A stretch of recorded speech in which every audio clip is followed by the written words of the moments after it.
I secretly married the business tycoon, Evan. He's all about rules and restraint, while I'm all glam and charm. Our married life was surprisingly harmonious. Then, at my sister's welcome party, I caught Evan sneaking glances at her 4 times. That's when it hit me. When a man truly loves a woman, he can't hide that intense affection. I left a divorce agreement and slipped away from London overnight. 2 years later, I ran into Evan while holding my mixed-race baby girl. That night, he cornered me outside my apartment door. "Wendy, I checked out that foreign guy you were seeing. He's not as tall, not as built, not as big as me. Why not give us another shot? Let's have a daughter together. She'd definitely be prettier than your mixed one." After secretly marrying Evan, I'd often tell my bestie that I was living well. At work, he's all business suits and seriousness, unsmiling and distant. He's got this cold, restrained vibe, and that face of his is just flawless. There were times when he kissed me in a suit, and my knees would go weak. But in the company, my role was just his little secretary by his side. Evan is incredibly strict about keeping work and personal life separate. So, with hundreds of eyes watching, no one could figure out our secret romance. And when he's formally criticizing me at work, I sometimes forget he's my husband. After a reprimand, feeling all wronged, I was about to leave with the crowd when Evan stopped me. "Wendy, stay a moment." Everyone gave me looks of pity before sneaking away quickly. Standing in front of Evan's desk, I felt a little miffed. $8,000 a month, and I still had to put up with this. "Evan, you needed me for something?" Evan closed his pen and set aside his gold-rimmed glasses. Then, he looked at me. "Wendy, come here." I glanced at him, wanting to refuse out of pride, but once my eyes landed on his face, I couldn't look away. Maybe it was the intense workload tiring him out. Leaning back in his chair, his usually upright posture was now a bit relaxed. His suit was open, revealing a deep gray shirt wrapped around a lean waist. My mind involuntarily wandered to colorful thoughts. Ultimately, I could only picture the shameful scenes of last night. "Mad at me?" Evan asked, seeing me standing still. "You were mean to me earlier." I glared at him, but most of my frustration had already faded. Walking closer and sitting on his lap, I felt his rock-hard abs under my hand. Any remaining unhappiness completely vanished. "You sent me a novel instead of the document. Shouldn't I have criticized you?" Evan rubbed my earlobe, still hurting. "I had this pierced before the wedding, wanting it to look pretty, but it got infected. Not hurting anymore." Laying my head on his chest, I felt like a contented cat. No fight left. Apologizing sincerely, I'll be more careful with work in the future. I promise I won't make such a mistake again. "It's good you know your mistake." "Evan," I called his name. His fingers resting on my waist, rubbing slowly. "Honey," I murmured softly. Evan's Adam's apple bobbed, his gaze drifting to my blouse's neckline. This was the summer uniform for the secretarial staff, and it was my first time wearing it. I guess the size was a tad small, tightly stretched across the chest. "Don't wear something like this again." Evan's hand moved away from my waist, slowly unfastening his watch. My heart skipped a beat. "Honey, we're in the office. No one dares to come in." Of course, I knew no one would dare interrupt. But when Evan's in one of his moods, it's a minimum 2-hour ordeal. As his secretary spending 2 hours in the boss's office, what's everyone going to think? "What are you worried about?"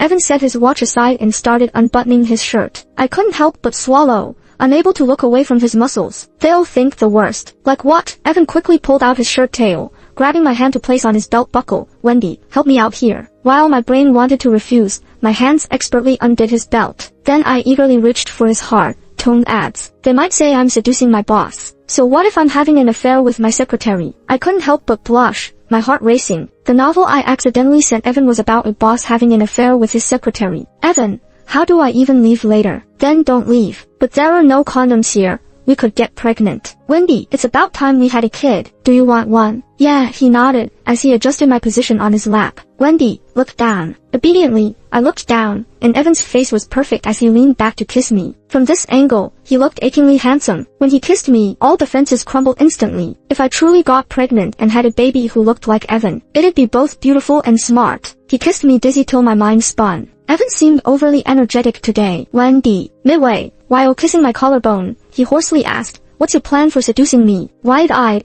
I wondered if he was getting too into the act. Not confessing, suddenly, a crisp sound echoed. I whimpered as pain shot through me, but couldn't help going along with it. "Evan, I want a raise." "Really? How much?" 20,000, I hesitantly suggested. "Don't they say men are most agreeable in bed? If he's in a good mood, he might just give me a 20,000 raise." Evan moved more intensely. "Wendy, you've got quite the appetite." I squirmed, hooking my arms around his neck, teasing, "Of course, how else could I handle having you?" When I walked out of Evan's office, 3 hours had passed. He was already eagerly getting back to work, full of energy. On the other hand, I felt completely drained, and my face showed I couldn't care less about life at the moment. The other secretaries at the office looked at me with sympathetic eyes. Hey Wendy, did Evan give you a hard time? Look at you. There's no spark left in your eyes. Poor thing. But really, Evan is so ruthless. You're such a beauty. How could he be so harsh? I couldn't help but curse Evan silently in my mind. But then I thought about how he, under my influence, had graciously tidied up his messy office. He even hugged me and helped me take a bath. I couldn't help but forgive him this time around. Right before clocking out,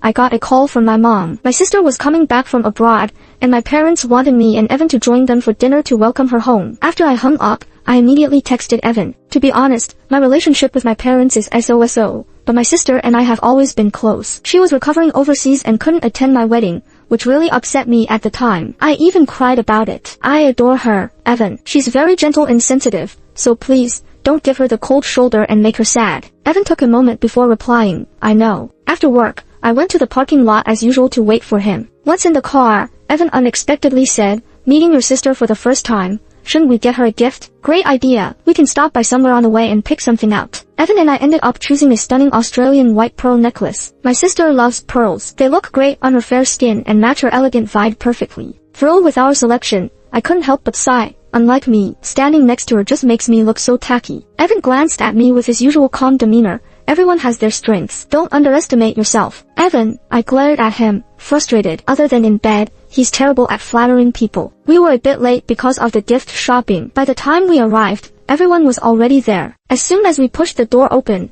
my sister stood up with teary eyes. Wendy. She hugged me, then slowly turned her gaze toward Evan, smiling softly and beautifully. Is this Mr. Evan? Sis, just call him Evan. And Evan, this is my sister, Winnie. I eagerly made the introductions, looking happily at two of the people I care about most. Evan looked at Winnie for quite a while before gently speaking. Hello. My sister seemed surprised, almost like she was about to cry. There was something odd about the atmosphere, but I couldn't quite pinpoint what it was. My mom eventually broke the ice with a smile. The food's almost ready. Let's have dinner. I sat next to Evan. Coming from a privileged background, he had impeccable table manners, but tonight, he spilled the soup twice and seemed distracted. I noticed his mind wandering but didn't understand why until his gaze kept drifting back to my sister. Maybe it was a woman's intuition making me feel uneasy, so I couldn't help but glance at my sister. She avoided my gaze and softly lowered her head. That night, back home, I finally asked Evan, you seem to look at Winnie several times tonight. Do you know each other from before? Evan glanced at me. Just classmates. I felt a strange shiver inside and was about to ask more when his phone rang. As he answered, Evan's face grew serious. Okay, got it. I'll head out now. Wendy, go to sleep first. No need to wait up for me tonight. As he put on his suit to leave, I couldn't help but ask, Evan, it's late. What's so important? He buttoned up, walked over, and gave me a quick kiss. It's urgent. Get some rest. Don't go. Okay, I want you to stay with me. I hugged him tightly around the waist. Seeing me act cute, Evan couldn't help but smile, but he still gently pushed me away. Wendy, be good. I'll be back soon. Evan, I said softly. He stopped at the door and looked back at me. Maybe it was the soft light in the room, but his gaze felt so warm and comforting. I smiled at him. Drive safely. Don't make me worry. Okay, he replied. I'm going. Sleep well. After saying that, I lay down. Soon, the lights were completely off and I heard the soft sound of the door closing. His footsteps gradually faded into the night until everything was silent. I tried to close my eyes and sleep, but with Evan not around, I felt listless. Usually, he'd either be clinging to me or I'd already be asleep in his arms by now. It was rare for him to go out this late at night. My thoughts started to wander, so I decided to scroll through Twitter on my phone for a while. That's when I found a post from Winnie,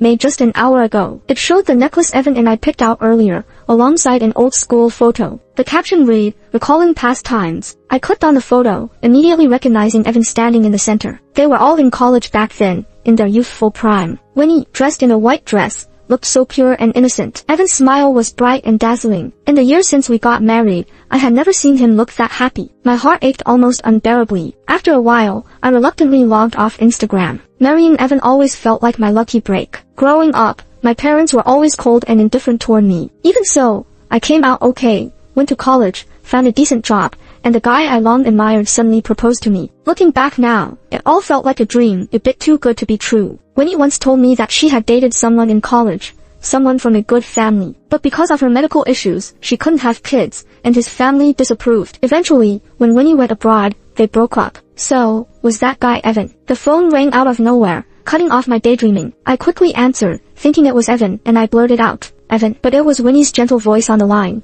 Wendy, is Evan home? He just went out. I sniffled and couldn't help it. My voice was shaky. Wendy, I wasn't feeling well earlier. Mom wanted to ask Evan if he knows a doctor. Suddenly, everything around me got quieter. It started as a hunch, but now it felt like a clear answer. Evan rushed out because Winnie wasn't feeling well. Wendy, are you crying? Don't overthink it. I won't take him from you, no matter what. I don't even remember how the call ended. I can't recall what else Winnie said. Later, I somehow drifted off to sleep, only to be woken by noise in the bedroom. Evan was back, packing his bags. Did I wake you? He stopped and came to the bed, tried to lean down and kiss me like usual. I pushed him away. Evan looked a bit startled. Wendy, where are you going? A last-minute business trip. Flying to Switzerland. I'll be back in 5 days at the latest. Are you going alone? Evan laughed. A few assistants and some execs are going too. Work stuff. Of course. Evan touched my face. Be good at home and wait for me. Oh. And do you want a gift? I didn't let him finish, just hugged him tightly. He didn't smell of anything strange, just that familiar light aftershave scent. It eased my anxious heart a bit. What's up? Evan kissed my face again. You're quite the charmer today. Can I come with you this time? Not this time, the schedule's too tight. Alright then. I have something to tell you when you get back. Evan glanced at his watch. Wendy, get some more sleep. I need to head out. I watched him close his suitcase and leave the room. Lying back in bed, I couldn't help but think about that tweet Winnie sent. Evan didn't deny knowing Winnie before. Were they just schoolmates or something more? If they took pictures together, they must have been quite close. Did Evan like Winnie before? Is that why he acted so odd last night? I didn't dare think more about it. But then, Winnie suddenly sent me a message. Wendy, I'm headed back to Switzerland today. Would you like to see me off? Looking at the message, I felt my blood run cold. Evan suddenly needs to go to Switzerland. Winnie too is going to Switzerland. Did they make plans last night? He just lied saying it's work stuff. If it's work stuff and I'm his assistant, why can't I go? Once doubt takes root in the heart, it spreads like wildfire. Maybe it's because I didn't reply. Winnie sent another message. If you don't want to see me, pretend I didn't ask. I stared at the chat for ages. Eventually, I replied with, take care. And Winnie didn't message again. Once Evan's plane landed in Switzerland, he called me right away. At the same time, I checked Winnie's latest tweet. The IP location showed it was from Switzerland too. Bet they were on the same flight. Evan's voice was still warm, just like a concerned husband would sound. Nothing strange in his tone at all, but I faintly heard a woman's voice in the background on the call. Then he mentioned he'd be tied up with work, and hung up. A few nights later, Winnie sent me some voice messages. Wendy, can't you let me have this one time? I've always given in to you and protected you since we were kids. Just let me have this one time,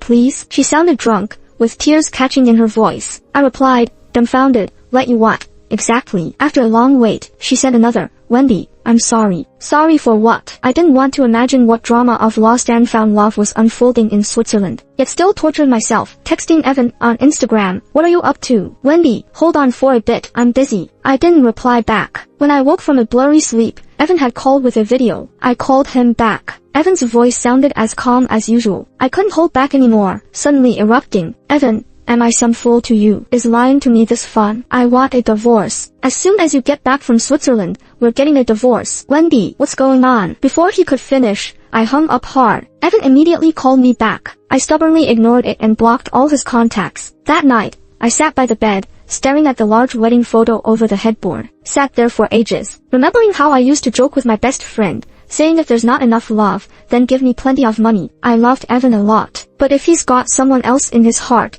I don't want him. Yet picturing him in Switzerland with Winnie, treating me like an idiot, made me both hurt and stubborn. So I decided to spend his money, a lot of it. The next morning, once I gathered myself, I called my best friend Maggie. Wendy, just wait. I'm lining up 18 male models for you. You'll have so much fun you'll forget about Evan, that old guy. Make sure they're hotter. Got it. Even better bodies, taller, more awesome. In the afternoon, Maggie and I hit the mall hard. Shopping spree. I even swiped Evan's card to get Maggie a designer handbag. Ended up going home with a ton of stuff. Heading to the club tonight, Maggie's already got my gear ready, but she seemed a bit hesitant and asked, Wendy, if your husband finds out I'm helping, will he snap my head off? I laughed it off, picking up that small piece of fabric. You're overthinking. He doesn't meddle in my stuff. Did you guys have a fight or did he do something to upset you? My bestie asked, clearly worried. I don't want to talk about him. Sophia, okay, we won't mention him. Just change and put on your makeup so we can party all night. When I stepped out in the dress, my friend was in awe. Why am I not a guy? Is it too revealing? I tugged at the deep V neckline, feeling a bit self-conscious. "You're doing humanity a favor," she teased, urging me to hurry up with my makeup. "Hurry up, girl. We need to see you rocking it tonight." On our way to the club, I borrowed her phone. We've known each other for years, and she also has my sister's Instagram. Sometimes, people just like to torture themselves. I stared at my sister's profile for a long while and finally clicked it. Her Instagram was set to show posts from the last month. The latest one was from last week, not the one from that night. She must have deleted it after talking to me, but none of that mattered anymore. I couldn't help but recall Evan's look at her. There was a lot of contained emotions in his eyes, more hurtful than direct stares. Whatever. I handed the phone back to my friend. Things that are snatched away just don't feel right. I felt a bit better, but there was still a heavy feeling inside. So even though I'm not much of a drinker, I downed quite a few more glasses than usual. They say alcohol can numb everything, but even drunk, my mind was all on Evan. These guys in front of me, none of them as tall as Evan, as handsome. None had his vibe, none as clean and fresh. Even their abs couldn't compare to his. My friend's phone rang loudly, and she stumbled out to take the call. The cutest guy in the group took the chance to sit next to me. "Hey there, not in a great mood. How about I join you for a drink?" In his early 20s, his eyes still had a bit of innocence, which wasn't annoying. I clinked glasses with him. The loud music blared, and the young crowd hit the dance floor. I stayed put, and so did the guy, chatting offhandedly, until my friend returned, looking weird. Just as I was about to ask why she took so long, I saw Evan's cold, intimidating face. Wasn't he supposed to be in Switzerland on a 5-day business trip? Why's he suddenly here? My friend kept her head down, too scared to even look at me. Behind Evan were a dozen bodyguards. Their entrance caused quite a scene. The music suddenly stopped, and everyone in the club turned to look. The club manager rushed over, sweating and apologizing to Evan, then harshly told the guy beside me to leave. The guy seemed scared out of his wits and scrambled away. "Don't go," I pointed at him. "Sit right here." Evan's eyes darkened. "Wendy." I glared at Evan, my eyes reddening. "Who are you to tell me what to do? Before bossing me around, why don't you handle your own crap?" I yelled, tears rolling down uncontrollably. Evan stepped in front of me. His voice softened as he wiped away my tears, but I slapped his hand away. He didn't get mad, just draped his suit jacket over me. "Leave me alone." I pushed his hand away again, throwing the jacket aside, grabbing my bag, and stumbling out. "Wendy, the divorce papers are on your desk, and the resignation letters in your email." Alcohol had my head throbbing, making me nauseous. I was more afraid I'd cry in front of Evan, even more scared my defense would crumble easily. "Let's talk when you're sober," Evan said, clasping my wrist, wrapping me in his jacket again. "For now, just come back with me." "I'm not going back." I said, "Don't meddle. Can't you understand?" I pushed him with all my might. Evan's face darkened more. "Wendy, what are you trying to do?" I never wanted to cry in front of him. I'm not the crying type. But with Evan, my tears just wouldn't stop. What am I trying to do? I try hard to see the man in front of me clearly. He's my husband, the man I've crushed on for so long. We've done the most intimate things, yet now, we were the most distant pair. Being close yet apart, honestly, that saying hits home. This place is chaotic. Let's go somewhere quiet and talk. There's nothing to talk about. Wendy. Evan looked weary, with dark circles under his eyes. I shifted my gaze, not wanting to soften. "You go ahead. I'll head to Sophia's." But Evan didn't waste words. He grabbed my wrist again and got me into the car. Back in the hotel room, I shrugged off the jacket and went to the bathroom. I stayed in there for a while. The cold water slowly sobered me up. Maybe Evan and I really need a proper talk. Like they say, if something's going to die, at least die knowing why. When I left the bathroom, Evan was half slung on the couch, seemingly asleep. I slowly walked over to him. His eyes were shut, breathing softly. I couldn't help but reach out and gently touch his knitted brows. Evan grabbed my wrist. He pulled me into him, his lips finding mine passionately. I resisted for a bit, then the alcohol took over, and I let myself get lost in it. "Wendy," Evan cradled my face, deepening the kiss. He seemed so tired, with tired eyes, yet we went for 2 rounds. There were no crazy scents on him. His shirt collar was spotless, his neck clean. There was only a faint bite mark on his collarbone,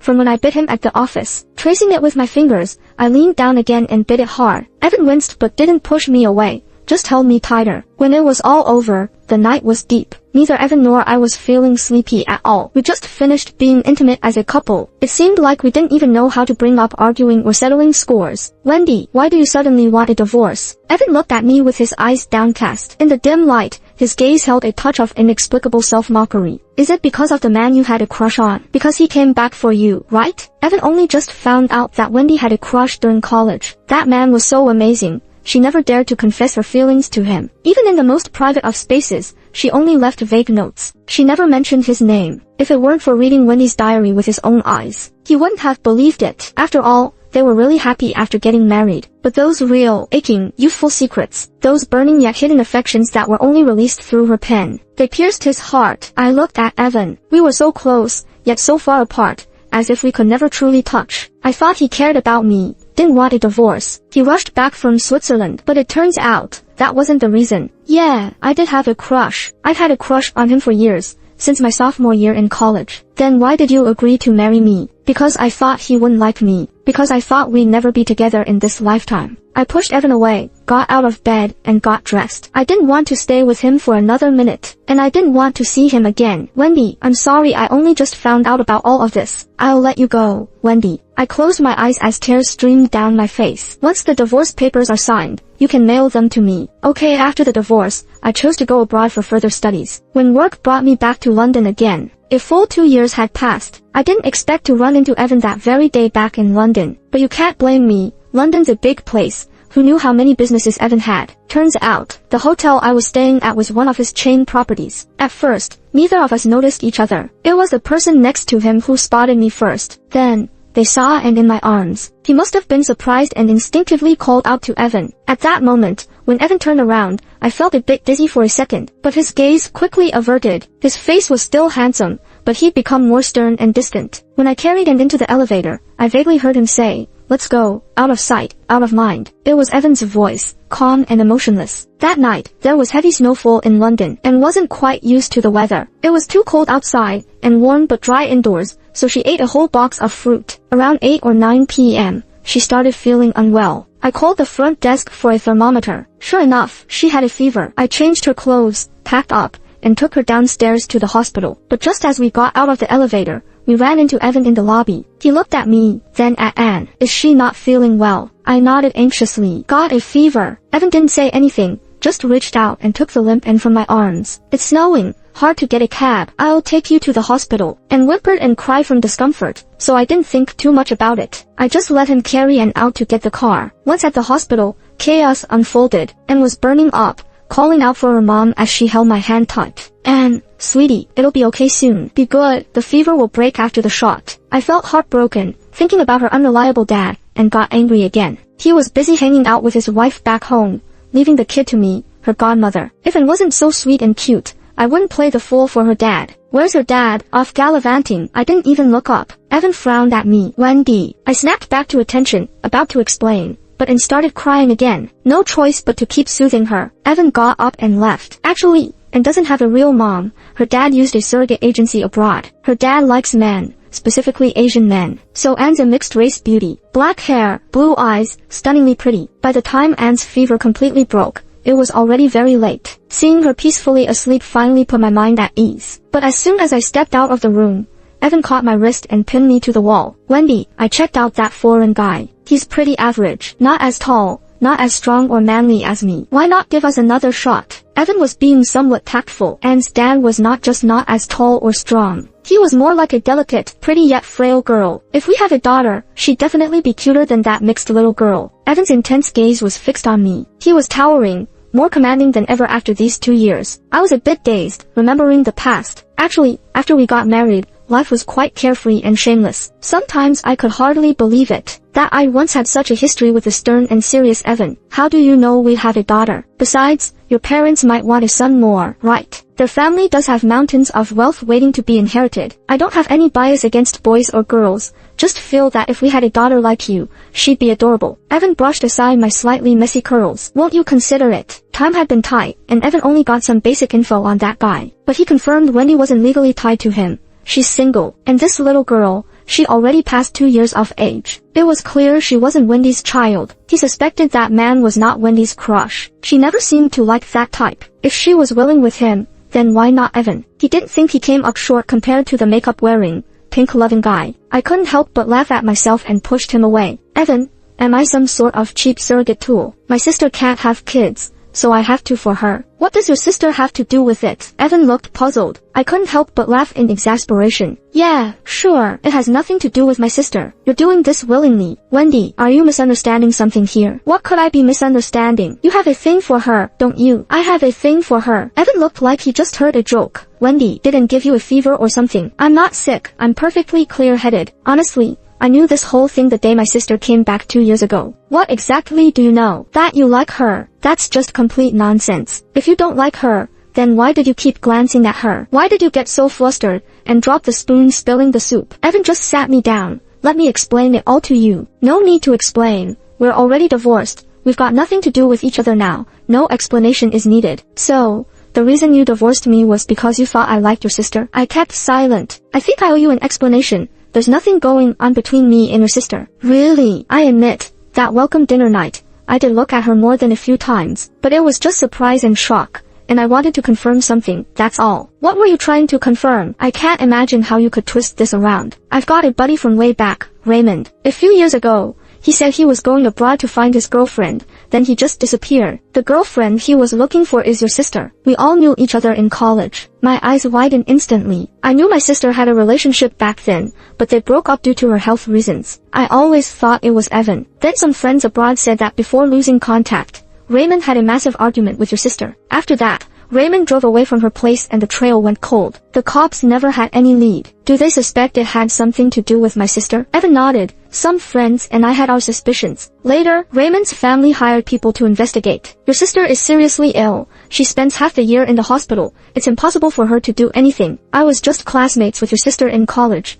It's been years since we last saw each other. So when we met again that night, I was surprised and unconsciously observed her a bit more. And about dropping the spoon, spilling soup, seeing your sister reminded me of Raymond. Evan's face was filled with both pain and hesitation, not knowing Raymond's fate waited on his friends too. Evan, do you also think it involves my sister? I can't believe she could be mixed in with something like that. Wendy, actually back then your sister confessed to me, but I didn't feel that way about her, so I turned her down. About half a year later, she and Raymond got together. Because of my relationship with Raymond, I never mentioned her confession, not even to Raymond. Evan, I grabbed his sleeve tightly. 2 years ago, the welcome dinner night, after you came home you left again saying you had something urgent. Did you go to see my sister? Evan thought for a second and shook his head. No. How could I possibly meet her in secret? It was Raymond's mom who reached out. They got a strange call and suspected it might be linked to Raymond, so they asked for my help. Why didn't you tell me then? Because Raymond's parents publicly said he immigrated abroad. They didn't want rumors spreading, so I kept this from you all along. Suddenly, it all clicked. That night, my sister tricked me into thinking Evan went to see her. Everything since then was guiding me,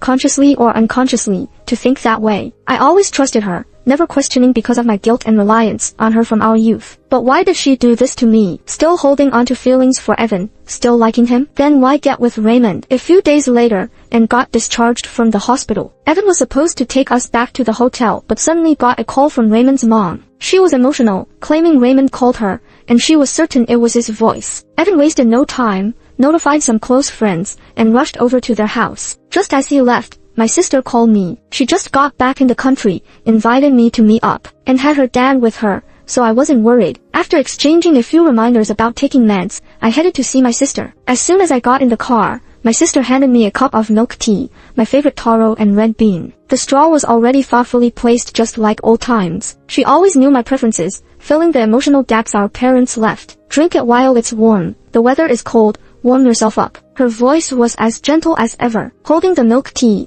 one sip in and my throat just choked up. Why? I murmured. My sister paused. What did you say, Wendy? Why did you lie to me? I believed you, depended on you. Why did you mislead me into doubting Evan? A peculiar smile slowly stretched across her pale face. So you figured it out, Wendy. If Evan liked you back, I'd willingly step aside. Yeah, why didn't he like me? Why did he fall for my sister instead? Why can't his best friend love me, but he stays indifferent? I felt dizzy, my vision spun. The milk tea slipped from my hand, consciousness growing fuzzy. Wendy, I never wanted to hurt you. Since you divorced him, why come back? Raymond is you too. I clung onto my senses, refusing to pass out despite the drug's effect. What if it is? He said he loved me, would do anything for me. I promised to marry him, just wanted to fulfill a wish before the wedding. I just wanted one last night with the man I loved, but Raymond wouldn't let me. I've never seen this side of Winnie before. She never loses her temper or her cool, always gentle and beautiful. But now, she's got this twisted, crazed look, like she's lost it. Why do you get to live a healthy life and have everything I dream of? Wendy, do you have any idea how jealous I am of you? Do you know how it drives me crazy just thinking about my sister sharing a bed every night with the man I love? I met him first. Everyone liked me better, said I was more outstanding, so why did he choose you over me? Is it just because I'm not healthy and can't have kids? Wendy, I don't care who marries him. as long as it's not you. Don't call me your sister. We're not even related by blood. Mom and Dad only adopted you because they were afraid I might die. But unfortunately, I didn't. Winnie glanced at me with a smile on her face. But now, you're going to die, Wendy. What are you going to do? Winnie didn't answer. She started the car, driving through the snow, moving forward. But this time, unlike years ago when she sent Raymond to that terrible place, she couldn't sell me into that hell. After Evan told me everything at the hospital, I was on guard. Before heading out today, I texted Evan. While Winnie was driving and meeting with others, Evan, along with the police, stopped her. She lost it, crazily hit the gas, and aimed the car at Evans. I thought I was going to die right there. But as we were about to collide, maybe out of instinct, Winnie slammed on the brakes. Evan and I got minor injuries, but Winnie was hurt pretty bad. While she was in the emergency room, Evan and I got patched up. We exchanged a look, both in a bit of a daze. When my head hit, a bunch of broken bits of info flooded my brain. It wasn't until just now that I managed to piece everything together. Turns out we all live in a novel. And this novel is the same one I accidentally sent to Evan. That's why it's been such a strange ride, all because of a silly misunderstanding. Evan and I got divorced. In the novel's plot, Evan and I would keep misunderstanding each other for 100 chapters or so. Only after many twists and turns would we reunite and have a happy ending, and Winnie would have a tragic end. But now, the plot has taken a wild turn. Seeing Evan's expression now, it's not hard to tell he knows this bizarre, fantastical truth too. Wendy. Evan's eyes carried emotions that were hard to describe. He pulled me close. You're not encountering any other man in that future. Now that the plot's shifted, those other guys all would show up, right? Raymond's call was real too. He barely escaped with his life, crossed the border, and finally returned home. His family went to bring him back. Once Winnie's condition stabilized, the police took her away. The investigation wasn't tough. Winnie quickly confessed everything. Besides Raymond, she tricked and trafficked a few other girls studying abroad, even some internet-famous influencers into that place. During her treatment overseas, she met a rich man. Initially, she was his target, but because of her health, she escaped. Yet she got stuck, becoming a tool for his crimes. Winnie was sincerely remorseful. Later, from prison, she called me. She must have known she was the evil supporting character in the story. Wendy, I'm really sorry, for both the story sister and the real me. We're sisters, things shouldn't have gone this way. But now it's too late to say anything, and I deserve my fate for all the harm I caused. Let me atone for that, Winnie in the story. Wendy, I hope you and Evan are happy. If you see Raymond and those girls, please tell them I'm sorry. Wendy, could you believe that I'm not as bad as the story made me out to be? As New Year's approached, Evan's company started prepping for the holiday break. The secretaries got their bonuses and gifts. Everyone all smiles. Wendy, Evan's been in an unusually good mood lately. Any idea why? Yeah, you wouldn't believe how tough these last 2 years have been. Lucky you were on sick leave, or you'd have been in trouble. Evan's temper was that bad recently. Worse than bad, it was downright terrible. We all thought he was off, probably from not having a girlfriend or something. The chatter stopped suddenly. I looked up in surprise to see Evan standing outside the office. Everyone went quiet, too scared to breathe. Wendy, come to my office. Evan said it all serious like work matters, then turned back, heading towards his office. The others gave me sympathetic looks. I had no choice but to follow. Wendy, watch your step. Don't let Evan punish you again. Yeah, he's been picking on you a lot lately. Though, since he's been in a good mood recently, maybe he'll let you off easy. I remember the look on Wendy's face coming out of Evan's office before, looking so beaten down. Blushing furiously, I hurried out, grumbling about Evan. I pushed open his office door, seeing him behind the desk. Evan, he motioned me over. I approached, scowling. Evan, you can't keep doing this. He broke into an uncharacteristic cheeky grin. Can't I? Will you let me? No way. I turned to leave, pretending to walk out. Lately, he's been acting odd. Whenever any halfway decent looking guys around me, he seems to lose it, thinking they're secondary characters. I swear he loved to lock me up so I wouldn't see a soul. Wendy, get over here. Evan produced a box from somewhere. I glanced at it, stunned. It was the wedding bands we got when we married. My eyes started to sting. Evan, I thought he long ago tossed everything of mine, thinking I was into someone else. Come here, Wendy. Holding back tears, I stepped towards him. He gently took my hand and put the ring back on my finger. Wendy, happy anniversary. I love you. Then it hit me. Today's our 3-year anniversary since getting our marriage certificate. From now on, everyone would know we were married all along. Wendy, you belong to only Evan. I won't let any man look at you or even think of approaching you. Don't worry about anything. We're done with those ridiculous stories. I playfully scolded him, my fingers trembling as I slipped his wedding band on. Evan, there's something I want to tell you. What is it? Sitting on his lap, I wrapped my arms around his waist. As he leaned up to kiss me, I whispered in his ear, Evan, the person I secretly loved in my diary, it's always been you. I've only ever loved you, then, now, and always.